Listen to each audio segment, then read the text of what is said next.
La masacre en Torreón, una tragedia en la historia de la comunidad china en México. Una comunidad china en México se convirtió en el escenario de una tragedia imborrable que dejaría marca en la comunidad china en México. Sean bienvenidos a esta sección de videos de Yo Te Lo Cuento. Mi nombre es Carlos Díaz. El presidente de México, Andrés Manuel López Obrador, pidió perdón este martes a la comunidad china por la masacre de más de 300 personas a manos de las tropas revolucionarias en la ciudad de Torreón en 1911. Al principio del siglo XX, un grupo de valientes emigrantes llegó a la ciudad de Torreón, México, en busca de oportunidades y una vida mejor. Pero el destino les jugó una mala partida. El deterioro económico y las dificultades en China, como es la pobreza, la guerra, llevaron a muchos chinos a emprender un arduo viaje hacia tierras extranjeras en busca de esperanza, en su mayoría provenientes de la provincia de Guangdong. Los emigrantes chinos embarcaron en largos viajes en barco a México, dejando atrás su hogar y a sus seres queridos. A medida que la Revolución Mexicana se intensificaba, la comunidad china en Torreón comenzaba a enfrentar hostilidades y discriminación.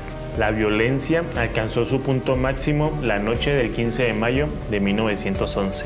Esa fatídica noche, una turbia enfurecida de hombres atacó el barrio chino, golpeando y asesinando brutalmente a los residentes chinos. Los comercios y hogares fueron saqueados y destruidos en un acto de violencia sin sentido. Los sobrevivientes relatan escenas de caos, gritos de terror y el sonido de golpes y disparos. Fue una noche de pesadilla que dejó una profunda cicatriz en la comunidad china en Torreón. Después de la masacre, la comunidad china se encontró devastada, pero también mostró una admirable resistencia, ya que los sobrevivientes y sus descendientes se unieron para reconstruir el barrio chino y superar el trauma. La masacre en Torreón generó indignación y condena en todo México. ¿Pero cuál fue el motivo que detonó este lamentable suceso? Bueno, fue el resultado de una combinación de factores, incluyendo el clima de la violencia durante la Revolución Mexicana, el racismo y los prejuicios arraigados contra la comunidad china en aquel tiempo. La masacre dejó secuelas emocionales y económicas duraderas en la comunidad china de Torreón. Sin embargo, a pesar de las dificultades, la comunidad se ha mantenido fuerte y ha encontrado formas de recuperar y reconstruir su vida en México.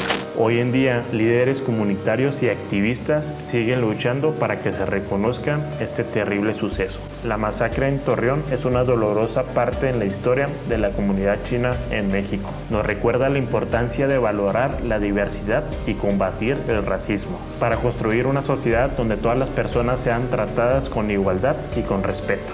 Hasta aquí este pequeño video, espero que te haya gustado. Si es así, puedes dejar tu like, también te puedes suscribir a este canal ya que andes por ahí, es gratis y yo me despido. Hasta la vista, chao chao.